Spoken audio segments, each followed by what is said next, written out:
Hi hello praise the lord. నేను మీ pastor Hepsiba Swathi. రోజు వాక్యాలు వింటున్నారా? తప్పకుండా మీరు వినండి.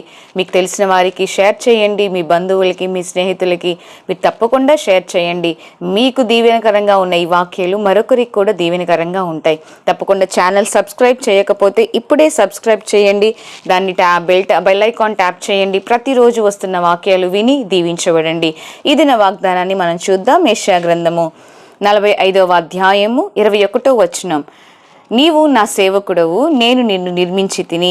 ఇశ్రాయేలు, నీవు నా సేవకుడవై ఉన్నావు, నేను నిన్ను మరచిపోజాలను. మరొకసారి, నేను నిన్ను మరచిపోజాలను అంటే నేను నిన్ను అస్సలు మరచిపోను అని దేవుడు వాగ్దానం చేస్తున్నారు. చాలాసార్లు మనం ఈ మాట చాలాసార్లు మనం అనుకుంటాం, నా దేవుడు నన్ను మర్చిపోయారు, నా ప్రార్థన మర్చిపోయారు, నేను ఎంతగా దేవుని కొరకు శ్రమపడ్డానో దాన్ని మర్చిపోయారు ప్రభువు. అందుకే నాకు శ్రమలో ఉన్నప్పుడు, నా బాధలో ఉన్నప్పుడు, అనారోగ్యంలో ఉన్నప్పుడు దేవుడు నన్ను దర్శించడం లేదు అని, నన్ను మర్చిపోయారు అని చాలాసార్లు మనం అనుకుంటుంటాం కదా. ఎంతోమంది దగ్గర ఈ మాట మనం వినే ఉంటాం. కానీ దేవుడు ఇస్తున్న వాగ్దానం ఏంటంటే, నేను నిన్ను నిర్మించాను, అసలు నువ్వు ఉన్నావంటేనే అది నా వలన, నేనే నిన్ను నిర్మించాను కాబట్టి నేను నిన్ను మర్చిపోయే అవకాశమే లేదు, అసలు ఛాన్సే లేదంటున్నారు. కనుక ఎవ్వరు కూడా అలా అనుకోనకండి. దేవుడు మనల్ని మర్చిపోయే దేవుడు కానే కాదు.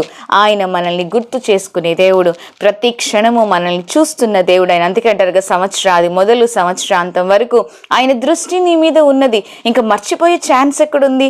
దేవుడు మనల్ని మర్చిపోనే పోడు. మనుషులు మర్చిపోతారు. చాలాసార్లు చూడండి, వైఫ్ అండ్ హస్బెండ్ మధ్య ఇదే ఇష్యూ వస్తాయి. బర్త్డే డేట్స్ మర్చిపోతారు, మ్యారేజ్ డేస్ మర్చిపోతారు, ఇలా చాలా విషయాలు అరే నేను మర్చిపోయానే అని చెప్పేస్తుంటారు. కానీ యేసయ్య నిన్ను నన్ను మర్చిపోడు. నీ పరిస్థితిని ఆయన మర్చిపోడు. నీకు తప్పకుండా సహాయానికి ఆయన దిగి వచ్చే దేవుడు. కనుక ఒకవేళ ఆ సందేహములో, ఆ ప్రశ్నతో ఈరోజు ఈ వాక్యాన్ని వింటున్నారేమో, దేవుడు మీతోనే మాట్లాడుతున్నారు. God will not forget you for anything.